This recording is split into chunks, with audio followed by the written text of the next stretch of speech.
Daughter emailed me, don't come to my wedding, watch through livestream, okay? I knew what to do. Please stay with me as I tell my story. And please, do not forget to support our channel by subscribing to our channel, liking our videos, and sharing your loved one. Your support means the world to us. Now to our story. My daughter emailed me. No call, no visit, just an email. Don't come to my wedding. Watch through livestream. That was it. No explanation. Just a link. I sat there, reading those words over and over, thinking maybe there was a mistake. Maybe she hit send too early. Maybe she meant to say something more. But no, that was it. A link and a cold message, like I was just another distant relative she hadn't seen in years. Not her father. Not the man who raised her after her mom left. The man who made sure she had new shoes for every dance, who held her through every heartbreak, who worked double shifts just to send her to college. She didn't even call. For 3 days, I didn't respond. I didn't ask why. I didn't beg. I just sat with the silence. Hurt doesn't even begin to cover what I felt. It was betrayal, pure and simple. So I made a choice. If she wanted me to watch from afar, I'd let her. But I'd also remind her that the man she turned her back on wasn't a doormat. The wedding was at this fancy countryside venue, all glass and flowers and white stone. I arrived early, dressed sharp, calm, collected. I wasn't there to cause a scene. I was there to be seen. Quietly. They didn't recognize me at first. I had trimmed my beard, wore sunglasses, and stood near the catering staff. I didn't need to be loud. I just needed to wait. The moment came when the ceremony started. She was walking down the aisle with her stepfather. My place.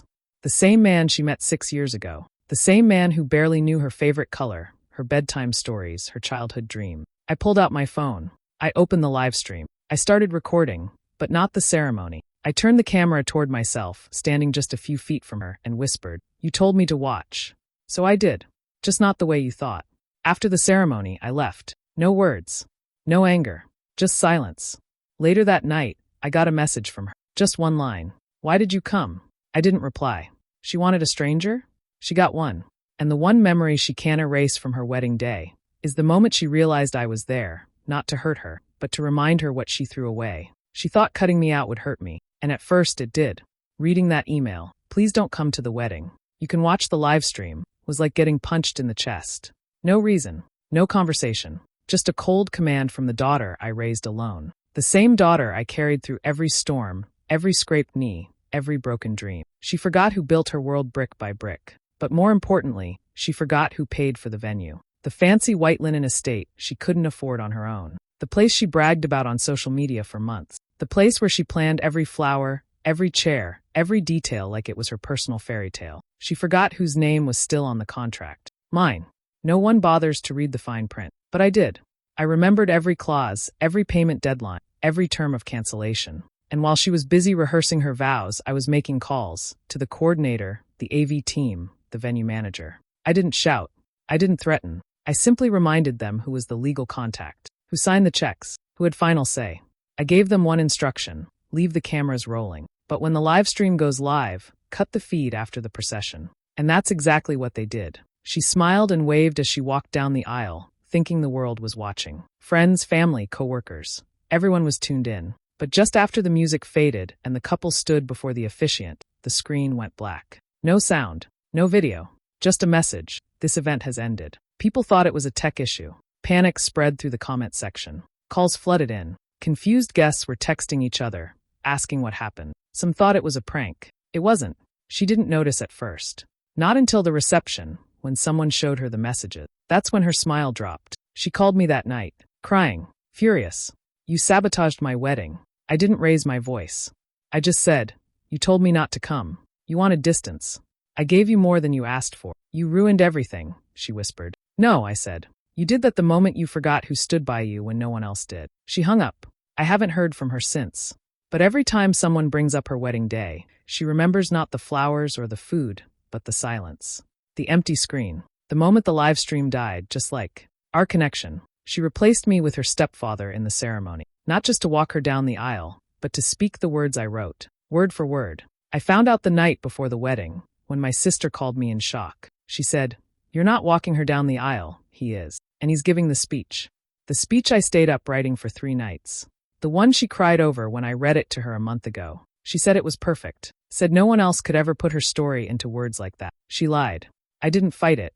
I didn't beg to be included. I didn't yell or show up uninvited. Instead, I dressed quietly. Took a seat in the back pew. No fanfare. No attention. Just a phone in my pocket and a heart full of betrayal. I watched her stepfather, a man who entered her life 5 years ago, walk her like he had carried her from birth. I watched him give my speech like he had written it from his soul. He even paused in the same places I practiced. Stole the same emotional inflections, word for word. But here's what no one noticed. As he spoke, I recorded. I recorded him delivering my words like they were his. I recorded her nodding, smiling, pretending like they were sharing a history that never existed. And then I added something more. Over the next week, I stitched the video with an earlier clip, me reading the exact same speech in the same tone from a recording I made weeks ago. I layered the audio, line by line, his mouth moving, my voice underneath. Then I uploaded it anonymously, sent it to a few family members, a few friends, just enough. It spread. People started asking questions. Her friends reached out. Why would he use your dad's words? Did he really write that? Why was your real dad sitting in the back alone? She messaged me 2 days later. How could you embarrass me like that? I responded with a screenshot of the final lines of the speech. The ones she said made her cry the first time. They were about trust, about loyalty, about always honoring those who raised you, even when life changes. I sent a final message. You didn't replace me. You erased me. But you forgot. I'm still the one who gave you those words. She hasn't replied since. But now, every time she hears that speech, she'll hear my voice beneath it, reminding her exactly who made her moment real. She disinvited me without knowing what I knew. It wasn't just a cold email. It was a statement. Please don't come to the wedding. We'll send you the live stream link. No reason. No explanation. Just a line that hit harder than she probably imagined. But she didn't know I'd been planning something big. For years, I had been setting up a family trust, something to pass on wealth, property, and a legacy. It wasn't public knowledge yet. I wanted to wait until after the wedding to finalize everything. Her name was at the top. 2 days after I got her email, I made one phone call. The lawyer didn't ask many questions. He just said, "Understood, Mr. Wallace. We'll make the changes." Her name came off the documents. All of them. That's when I added one more note. Deliver the new will at the wedding. Quietly, the big day came. She looked stunning on screen. The flowers, the guests, the laughter. It was all picture perfect. People were watching from all over. The comments were flying, hearts and emojis filling the live stream chat. She smiled like everything in her world was exactly how she wanted it. But live streams can't show everything. What no one saw on camera was the man in the corner of the reception, my lawyer. Quiet, polite, and carrying a sealed envelope. He waited until the champagne toasts were done. Then he approached the mic and said, "I've been asked to read a letter on behalf of Mr. Wallace." Her smile vanished. He opened the envelope and began reading, calm and slow. As of this week, the Wallace Family Trust has been revised. Beneficiaries have changed. Certain names have been removed. Actions have consequences. The room went silent. He didn't say her name. He didn't have to. Everyone knew. She stood frozen, the groom whispering in her ear, guests staring in shock. There was no screaming, no scene, just stillness, heavy and cold. Later, she called me. I didn't answer. She messaged, "You humiliated me." I replied with one line, "You cut me out first." She tried to explain. Something about wanting a smaller guest list, about keeping peace with her stepfamily. But none of it mattered anymore. She made her choice. So did I. Now, every time she tells the story of her wedding, she has to include the ending no one saw online. When her father didn't just skip the ceremony, he erased her from his legacy. Months ago, she asked me to keep her wedding dress safe. It was special. Handmade lace, pearl buttons, and passed down through generations. Her grandmother wore it. Her mother wore it. And now it was her turn. Or at least, it was supposed to be. I took care of that dress like it was gold. Stored it properly. Checked on it regularly. I thought it was more than just fabric. It was history, memory, love. But then the email came. "Please don't come to the wedding. We'll send a live stream link." That was it. No call. No explanation. Just a few cold words from the girl I raised alone. No mention of the dress. No thank you. Nothing. After everything we'd shared, she cut me off like I was never part of her life. She forgot one thing. That dress was still with me. I sat with that fact for a while. Didn't act out of anger. I just waited. Thought. Remembered every late night we spent looking through old photos of past weddings. How she cried when she first tried it on. How she promised I'd walk her down the aisle. But she changed. So I did too. On the morning of her wedding, while the guests took their seats and she scrambled to find a backup dress, I went live. Not on her wedding page, but on my own channel. The one with a decent following thanks to years of vintage collectibles and donation work. There it was, her wedding dress on a mannequin front and center. I smiled at the camera and said, "Today, this beautiful heirloom finds a new home." one where it's appreciated. People were confused at first. Then the bid started, and pinned to the top of the live stream, a message that read, "Love should never be one-sided." By the time she noticed, it was too late. Someone had texted her. Someone showed her the video. She messaged me, "What are you doing?" "That's my dress." I replied, "No, that was our legacy, and you gave it up."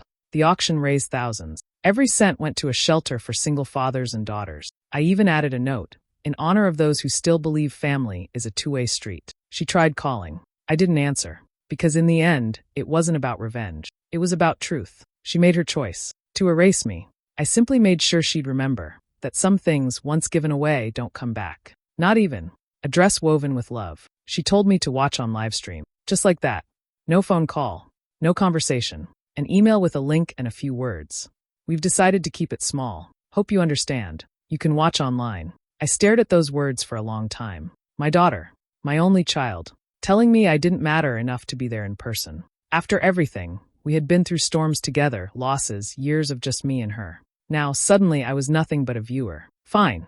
If she wanted me to watch, I would. But not the way she expected. You see, I keep things. Old photos, handwritten notes, home videos, memories most people forget about. And deep in one of my storage boxes was something she gave me as a joke when she was a teenager. A copy of her senior yearbook DVD. It had a few silly skits, some interviews, and one clip she probably thought I forgot about. She'd been in love back then, with her best friend. And during a goofy yearbook recording, she sat on camera, smiling, dreamy-eyed, and said, "If I ever get married and it's not to Jason, tell me to stop the wedding." Then she laughed and said, "No, seriously." I remembered that.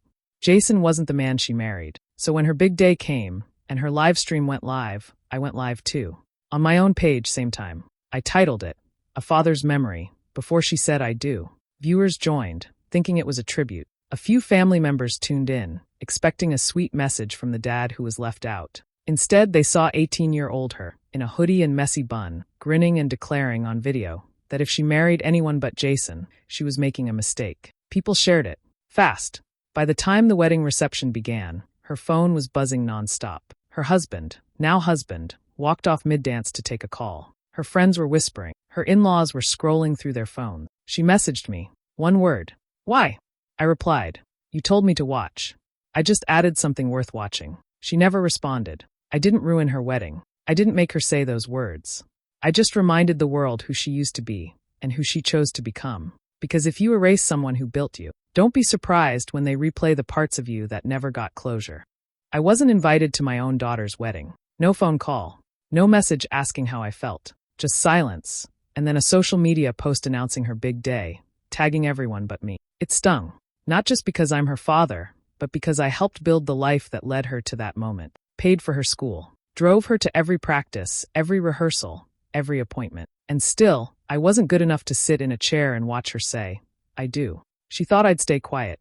She forgot one thing. Months ago, I'd offered to help with the wine for the wedding. She accepted back then, before she cut me off. The order went through my account. My name was still on every bottle, and I still had access to the delivery. So I made a few changes. Nothing crazy. Just the labels. Elegant and simple, just like the original ones, but with a little story printed on each. A short, quiet message. Not loud. Not bitter. Just truth. One label read, "This bottle is for the friend who planned her baby's shower, then got uninvited to the wedding." Another said, "This one's for the grandma who raised her while her dad worked nights, now watching from a screen." Each table got a different bottle. Each toast poured a little more honesty into the room. They started reading them aloud at the reception, first with confused laughs, then long stares. By the third toast, the air felt heavy. By the fifth, people stopped smiling. When her best friend stood to speak and read her label, "To the bridesmaid replaced with a cousin 2 weeks before the wedding." No explanation given. You could hear the glasses clink in awkward silence. And the groom? He read his label last. It said, "To the man who only heard half the story. Cheers." He stared at the bottle for a long time. Didn't say a word. Just set it down and walked outside. She messaged me later that night. "What did you do?" I replied, "I gave you exactly what you served, truth, dressed up in something sweet." She hasn't said anything since. I didn't yell. I didn't show up. I didn't crash her day. But she'll remember that night. Not for the cake. Not for the vows. But for the wine, and the bitter aftertaste that came with every sip of the past she tried to forget. She said, "Don't come. Just send a gift." No explanation. No apology. Just those cold words and a message, like I was some distant relative she barely knew. I raised her alone. I taught her how to ride a bike, how to tie her shoes, how to stand up for herself. I stayed up through sickness, through heartbreaks, through every teenage meltdown. And now I wasn't even worth a seat in the back row. Fine. She wanted distance? I'd give it to her. But I'd also give her something else. Something she wouldn't forget. I didn't pick a gift from her registry. I didn't send cash or a kitchen appliance. I sent her something personal, something real. A small black velvet box. No tag. No return address. Just a handwritten note folded inside. Since I won't be there to give you away, here's what you threw away. Inside the box was a photo.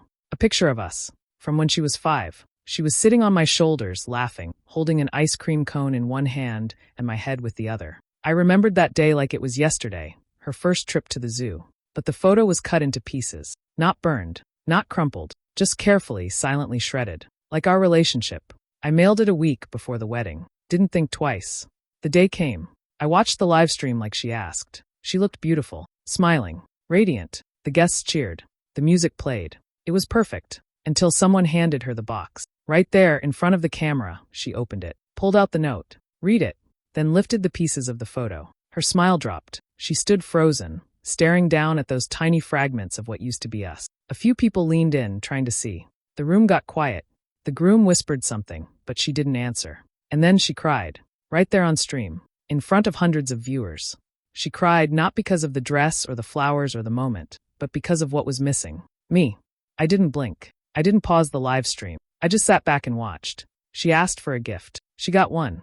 A reminder that some things, once broken, don't go back together. That love, when pushed away, doesn't always wait. And that even the most beautiful day can carry a shadow, especially when you've torn up the one who gave you everything. She emailed me just 2 weeks before the wedding. Hey Dad, we've decided to keep it small. Please don't come. You can watch on live stream. No explanation. No emotion. Just a few cold words from the girl I raised, loved, sacrificed everything for. No call.